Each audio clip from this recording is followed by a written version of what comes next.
Hello and welcome everyone to a game between Chaemiko versus Sock. This game taking place here on Northern Isle. Here we have Sock spawning as the blue human player over here on the top right hand side of the map. Meanwhile, a hop, skip, and a jump away, we have Chaemiko spawning as, well, the red human. This is going to be a human versus human mirror match. And well, I'm actually glad to see more and more human games being played out there. I've been getting all of my replays from, or recommended all of these replays from an avid viewer out there. So thank you for just constantly giving me up-to-date replays. It's been a lot of fun and casting games and just hopefully bringing you the absolute best of WarCraft 3. And we are still all waiting to see what WarCraft 3 Reforged is going to have. Now, the most recent patch of 1.31 did a lot of balancing, and then it really felt like there was some fixes, or not necessarily fixes, but an influx of human players starting to play human again, and also human players placing well in tournaments.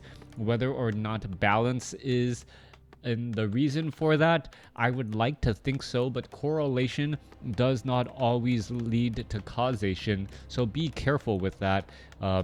Otherwise, you can link the decrease of pirates on the open seas to rising temperatures of those seas.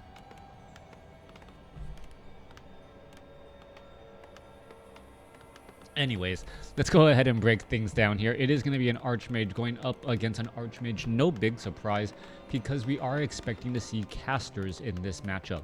Sorceresses, however, should be few and far between, as a Spellbreaker or a Spellbreaker Priest is the normal casters you go for.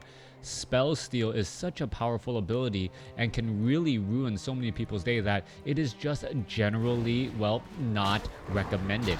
Now we are going to take a look at this Water Elemental. Water Elementals and all summons in general got significantly weaker in the amount of hit points that they have. To try and balance that, they did upside how much damage they deal, but the problem with that is that most human players during the early stages of the game had used water elementals as tanks. And because water elementals are no longer as tanky, a lot of human players felt that their units were taking damage much more early than in the past, while really not being able to clear out those creep camps. A little bit of an up and downside. Footman now looking to perhaps try and pull back away, as we're looking at Sock going for, well, what could be a fast expansion attempt. I like what Sock's doing here. Sock is putting pressure onto this footman here. Is he going to try and surround it? That was a perfect opportunity to surround. He's right up against the trees. I don't know why he isn't doing that. Could have gotten a 3 or even 4 unit surround, finish off that scouting footman, and, well, set his opponent back a little bit. We'll see if this little particular footman will live to fight another day. I am actually hoping that there's a way we can like mark individual units in the future replays of WarCraft 3 Reforged, just to be like, hey, I want to see what's happening with this guy later on. All footmen look the same. We'll see if this guy actually comes to deal a killing blow on a hero later on. I don't know, probably not all that necessary, but at the same time, absolutely fun from a thematic and story standpoint. Chaemiko picking up a Ring of Regeneration now on that Archmage. Also has a Scroll of the Beast, a little bit risky of an item. He should end up using that a bit earlier than you would normally see, or perhaps he will try and sell it. Archmage now heading off to the north. He wants to make sure that there is no expansion attempt off to the north, and that's actually the wise thing to do. Sock purposely walked a peasant back towards the gold mine to mine a little bit of gold, but to also delay any scouting that footman would have spotted. And by doing so, it forces the Archmage to be a little bit out of position, and being out of position sometimes is, well, the initial push in order to gain some momentum and a very large advantage. Low hit point footman now down to 112 hit points. This is going to be meted and greeted by a large army of footmen on the other side. You can take a look at it right there. All of those footmen saying, yeah, you're trying to run into my home. I don't think so. We are here ready to go. Archmage gonna pick up a pendant of energy, or pick up a pendant of energy alongside that replenishment potion. And the Archmage should be able to drop the pendant of energy, use a clarity potion and a replenishment potion, and restore a lot of mana. That Archmage is going to be able to drop additional water elementals here, but really not be concerned about the amount of mana it has later on. The Arcane Vault should be under construction now. There you can take a look at it. Sok now getting up that Arcane Vault. Very important, as the Archmage opts to just use the replenishment potion. Now, Archmage, is he going to try and fireball? No.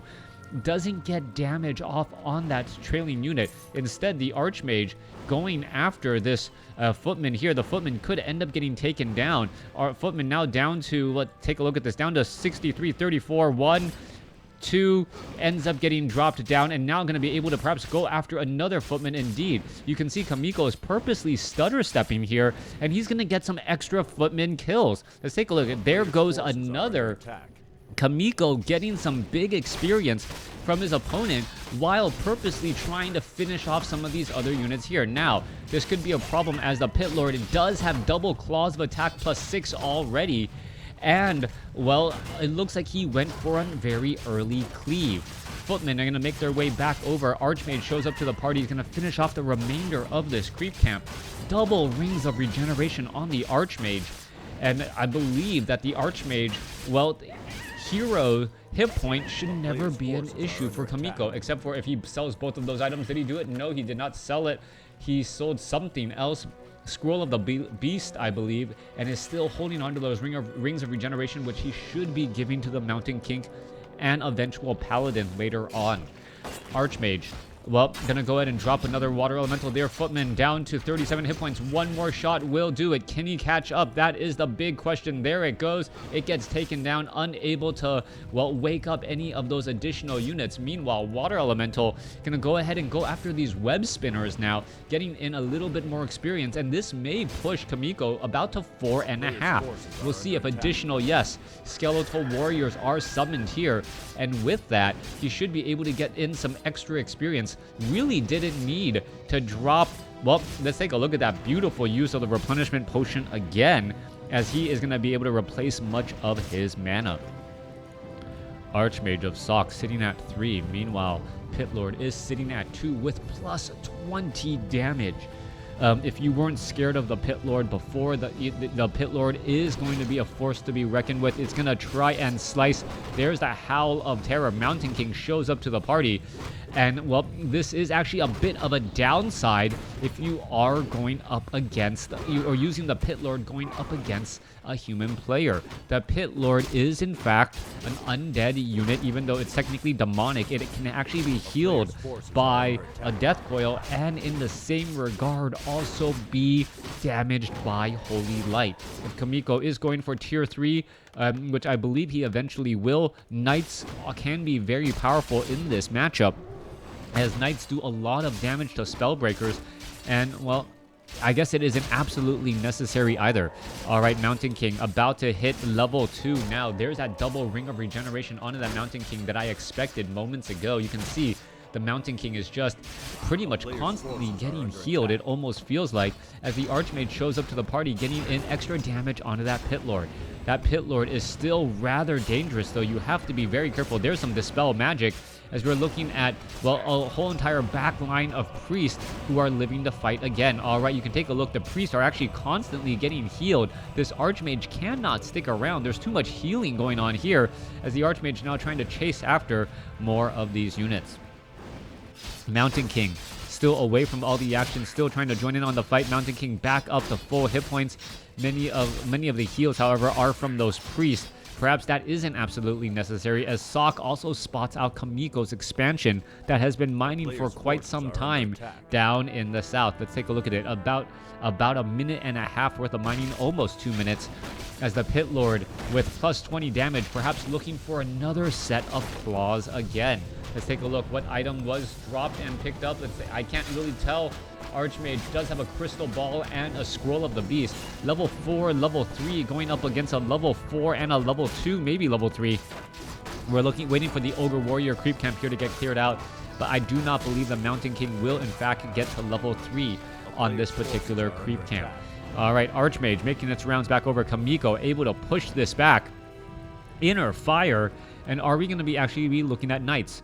It looks like Inner Fire was stolen from the creep camps. No other way to get Inner Fire since there is only tier 2 right now. I was going to say, how did I miss Sock actually going for Castle in that short amount of time while expanding? And well, that's because it didn't really happen. All right, Priest here, ready to go. Mountain King, is it going to be able to Thunderclap or do anything? There's some Dispel Magic. All right, Storm Bolt going after a Footman now. Mountain King losing a bunch of mana. You can see that the Spellbreakers with their Spell Steal is a big problem. Howl of Terror now coming across as well. And going to be able to finish and do a lot of damage here. All right, some more swiping going across. Swiper. No swipe. That is exactly what Chaemiko is thinking, as that Pit Lord is just doing those broad swipes and, well, dealing constant damage to multiple units.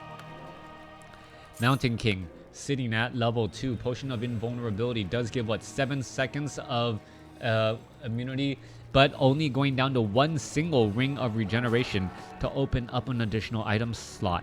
Meanwhile, back down here, Sock is destroying all of these peasants. The economic advantage is now going to start to become moot as Chaemiko, well, the Pit Lord, what's going on here? The Water Elemental trying to go after the Priest. Priest able to just fight back here. Scroll of Regeneration now being used as Cyclone is picked up. All right, quick Dispel Magic there. Pit Lord, Dispel Magic, an Illusion. All these units going back and forth here. Let's take a look as units are trying to get taken out. Howl of Terror, Sock, well, dealing terrible damage here, but while still fighting back and hitting multiple units once again. Also, all of these units are dealing reduced damage, but the Pit Lord, well, he's taking a lot of damage as well. Pit Lord gone into Boulder Strength +3, trying to swipe his way out. Scroll of Town Portal in order to get away. He will be able to do that, but he leaves 1 Spellbreaker behind. 65 supply compared to 49. Sock perhaps was not expecting the 60+ army to defend, being forced to retreat. He now has an expansion of his own and should be able to catch up in terms of gold here. No, peasants were moved over from the main base, so not much mining time was lost either. Sock is taking to tier 3, but it will be quite some time before that initial investment has a return. Back down to the south, Magmatar Reaver, Ogre Magi, all of these units are getting finished off. Spellbreaker should be able to deal a lot of damage here, but the Magnetar Reaver, if you remember, is a magic immune unit, thereby making the feedback damage from the Spellbreakers non-existent, making that, well, unit a little bit harder to take out. Archmage is at level 5, does have, oh wait, what is this? Scroll of Town Portal. Where's it going? Back across over here to try and teleport and save the units. Howl of Terror coming in, as in comes the Mountain King. Mountain King quickly Storm Bolts out and tries to take down a Priest. Priest quickly gets finished off. Spellbreakers are fighting their way through. Low hit point Spellbreakers have to be very careful though, as the Archmage is actually attempting to target that particular unit. Now, as the fight is going through, Pit Lord is sitting at level 3, still doing massive damage across multiple Spellbreakers. Mountain King gets up to level 4, but no Stormbolt coming in from that Mountain King, as he is also losing some of his mana as well. This is a little bit of a downside. Mountain King is really powerful if it has mana. The problem right now is that the Mountain King, if it backs away for just a little bit, the Archmage should in fact be able to give enough mana to the Mountain King for a Stormbolt onto Sock's Pit Lord. All right, Mountain King should be actually shuffling towards that direction now. The Pit Lord's Potion of Lesser Invulnerability is going to be coming to an end. Meanwhile, Archmage may try and transfer a little bit of that damage over. Mountain King down to 30 mana now, as it's still taking an absolute beating from the remainder of these Spellbreakers. Mountain King going after these units. Scroll of Town Portal. Pit Lord says, you know what, I do not want to stay around here. Let me get the heck out of Dodge, as Chaemiko is the one who wins that particular battle. 68 supply compared to 66.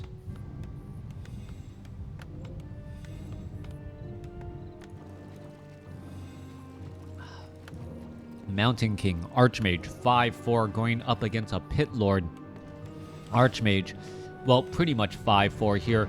Pit Lord now up to plus 30 damage and also has that Orb of Fire, which will reduce the amount of healing done by that or on that particular unit.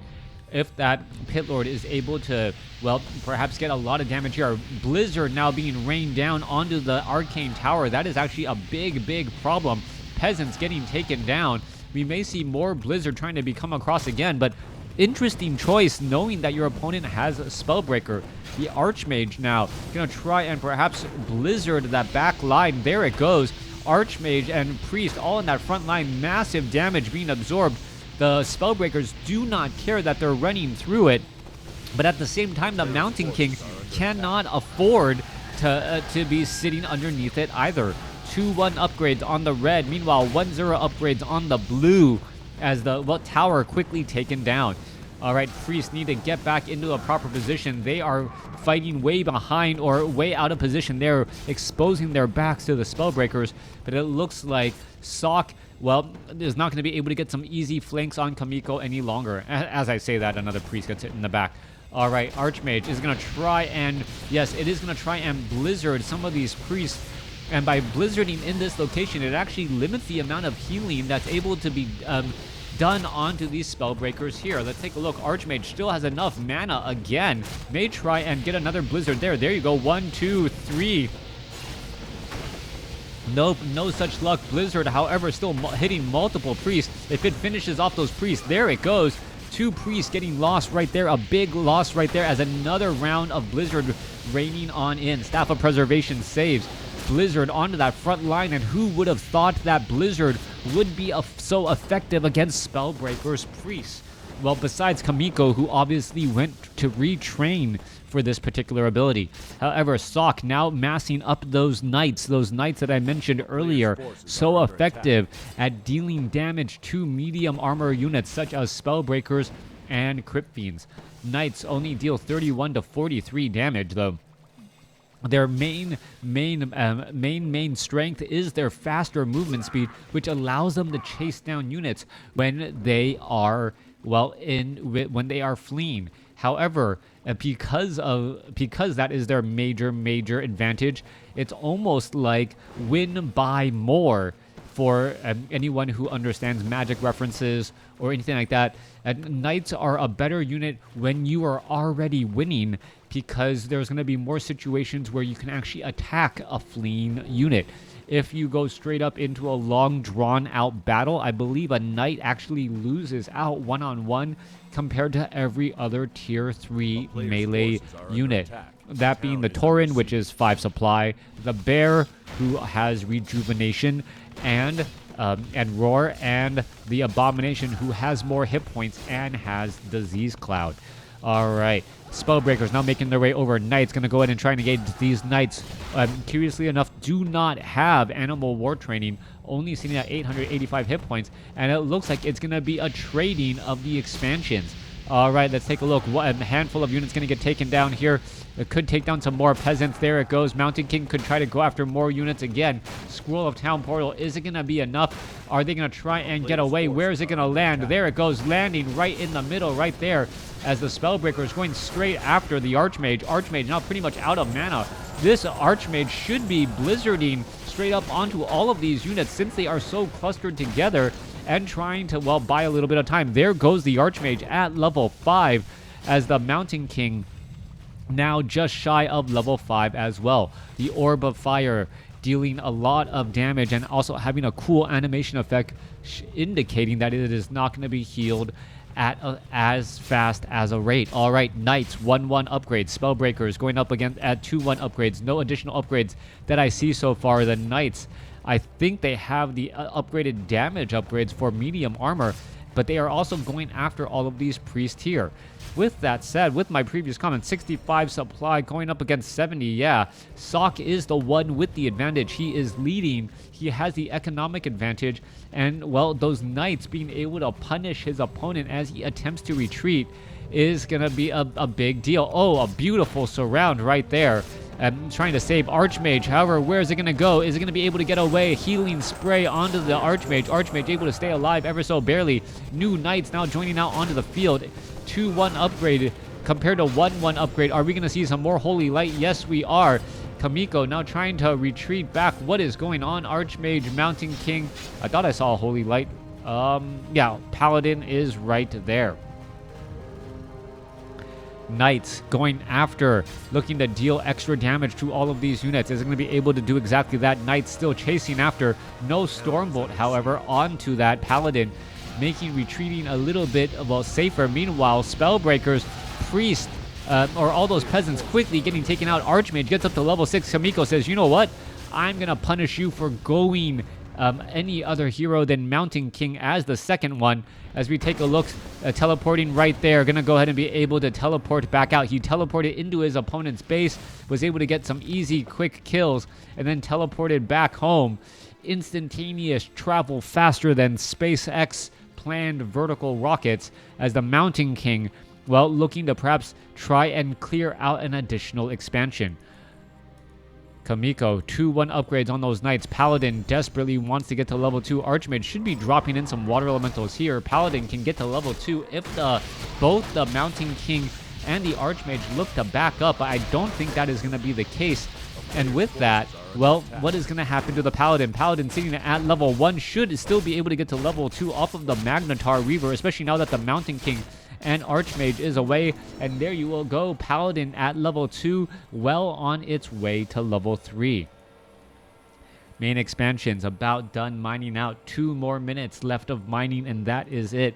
Spellbreaker, 2-1 upgrades. Knights are on both sides. Both sides have 3 heroes. It's just how they decided to get there. 69 supply compared to 62.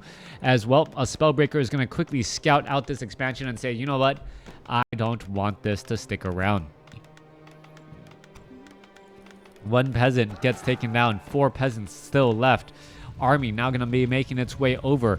Can this time be right by Chaemiko? Archmage now trying to teleport or run away back. Warsong Battle Drums dealing some big damage, trying to fight into this very narrow choke point. Healing Spray right here. Mountain King perhaps is going to be able to Stormbolt Holy Light, finish that off. There it goes. Perfect choice of fighting position by Chaemiko to fight in this choke point, knowing that his units would perhaps be in a better location to finish off one of the leading charging units. Sok now desperately hurting. Let's see what's going to happen. Meanwhile, expansion off over here to the north. Sok's expansion could get taken out. Meanwhile, where is the blue army here? Sok is going to be making its way back off to the north as this expansion, well, 1 water elemental just absolutely wreaking havoc. Meanwhile, this expansion is already taken down. Archmage is going to be able to try to drop down some more units. Mountain King, where is it going? Spellbreaker's looking to run back here. Let's take a look. Archmage, I'm going to go back down to the south, trying to go after the Alchemist. Alchemist sitting at level 1 and down to 86 hit points. 1 or 2 more shots should do it. Mountain King gets the final blow. Level 1 Alchemist is gone. Follow-up Stormbolt onto the Archmage. Archmage now down to 300 some odd hit points and dropping quickly. All right, Pit Lord trying to finish off more units. Spellbreaker's trying to head away. We could see a quick Stormbolt onto the Pit Lord, but the Pit Lord is at plus 31 damage with a Potion of Invulnerability. No real easy way to try and take that unit down. Triple Peasants trying to finish off this 1 knight here. Scroll of Town Portal, where did it go? It teleported, mass teleported into the main expansion location. And Sok, he has no easy way to get back here. Blizzard across all of these buildings here. 25 damage per wave. That's 250. Let's take a look back across here. Pit Lord. It looked like he got Staff of Sanctuary and then was able to just try and fight back here and re-engage. But this is still not a good spot for Sok to be in. Spellbreaker, Scroll of Town Portal, remaining units. Alchemist shows up to the party right in time. Healing Spray, finishing off that Pit Lord. Pit Lord should be able to use a Potion of Healing. Scroll of Town Portal's back. The Pit Lord the other side as he uses the Potion of Healing to survive. All right, Scroll of Town Portal being used again in order to get away. There it goes. All the units retreating back as it is 1 base to 1 base once more. Paladin is probably thinking to himself, hey, I could really use a Ring of Regeneration, guys. Have you seen one? Mountain King, on the other hand, is trying to hide the one that he's wearing and kind of regretting returning the ring that he got, as that Paladin is going to have a little bit more of a difficult time trying to heal back up, only able to do so from those priests. Let's take a look at the supply count. It is 50 supply compared to 60, but both sides are not mining, so economic advantages do not matter very much. Taxation doesn't matter very much because 100% of 0 and 70% of 0 is still both 0. Pitlord now making its way down to the south. Pitlord dealing nearly double damage just from items with room to go. Meanwhile, Mass Teleport heading off to the north, finishing off all of these peasants here as they are trying to just simply walk back. Paladin now sitting at level 3. All of these units are going to try and retreat back, perhaps get back inside. One peasant gets taken down. Arcane Tower could attempt to perhaps feed back some more units here as the Spellbreakers are going to go ahead and join in on the fight. All right, Archmage, Mountain King, Paladin, all here ready to go. There's some more Blizzard being brought down onto all of these buildings. It looks like they could get taken down. 3, 2, 1, 0. All the farms now pretty much lost. 56 over 54 supply. More Blizzard being added to try and finish off more Arcane Sanctums and more buildings here. Spellbreakers looking to fight back here. We do not see any sort of retreat or indication of retreat here, and that is going to be a very big deal. Also, Chaemiko probably has enough to just finish blizzarding the rest of these farms. If he does another one, yeah, all 5 of these farms will get taken out, making his opponent definitely upside down on supply for quite some time. There go those remaining farms. All right, Teleport coming across. Sock finally in with Mass Teleport. Blizzard across all of these units here. Not having some sort of Scroll of Town Portal, a definite problem and issue. Blizzard is hitting many units, but some of those units are in fact Spellbreakers, making it, well, a moot point. All right, Priest, one Priest. Oh, wow, he does not get taken down. Nicely done. Archmage sitting at level 6 wants to get healed back up. Main bases are done being mined. Mass Teleport back in. All right, Mass Teleport versus Mass Teleport. How do you handle a situation like this? This one Spellbreaker now making its way back all the way off over here. One peasant hiding off to the north. Who is going to really come out ahead? Let's take a look. Well, 173 mana here. There's the Teleport trying to go after some additional buildings. And where are all of these buildings going to go? That is the question. 3 buildings getting attacked at a time. Going to be 2 here in just a moment, or 1 here in just a moment. There it goes, as the Archmage Water Elemental pushing back the other way. 27 minutes into this game. Knights now with Inner Fire chasing after these units. Is it going to work? Is Chaemiko going to be able to get away? Down to 196 hit points. Archmage could turn back around. There are a handful of one Spellbreaker off over here, and it is going to be able to finish off the castle. Wow. And if you can throw something at a castle and take it down, well, I believe your the structural engineer on that building should be looking for a new job, as well his life and his job is on the line. All right, let's take a look at what else is left here. Spellbreakers, Archmage, Pit Lords, Alchemist, all here ready to go. Knights now making their way over as well. Spellbreaker 1/1 upgrades, gonna try and get away. Let's take a look. Altar of Kings about to get taken down. Mountain King is in position here, about to finish off another Spellbreaker. This is turning into a mad race at the very end, as Sock is Mountain King gets up to level 5. Archmage is at 6. Paladin is at 3. Who has more units to finish off the opposing army? 45 supply going up against 51. Let's take a look. Mass Teleport onto the back here, as Sock knows that he cannot hope to really fight this one out. Finishing off the Arcane Vault with immune Paladin, and now backs away. There's only 2 buildings left for Sock to try and live to fight another day. Meanwhile, Chaemiko does not have that much left either. One Spellbreaker. Oh, could it end up getting taken down? Yes, it will. Spellbreaker, Archmage could have had a Scroll of Town Portal right there. Going to teleport back to the other side. And where is it going? Teleporting off to the north again to try and finish off this one lumber mill and this one farm. 51 over 6 supply. All right, down to 300 hit points. It could end up getting taken down. Trying to finish off both sets of buildings. Sock, it looks like he is going to lose. Nothing to really protect, and that is the game. Thanks for watching. Thanks for listening. Hope you guys enjoyed it.